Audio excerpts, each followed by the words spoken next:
Na-sort out namin ay yung mga store delivery at nailagay na po namin sa bawat area. Pati na din po yung marketing pending delivery. Also, nasalansa na din po namin yung mga ST at DR.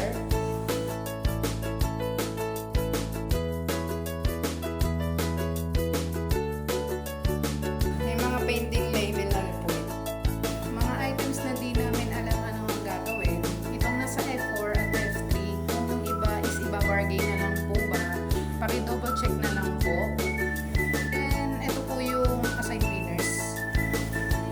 Yung system namin ay wala naman. Schedule of cleaners in assign area this week, good naman po. Overall department general cleaning is good. Need pa namin na tools ay mop, squeezer, wiper, and cleaning tools. Daily habit na i-improve pa ay yung pananatiling malinis ang area para maaliwalas tingnan.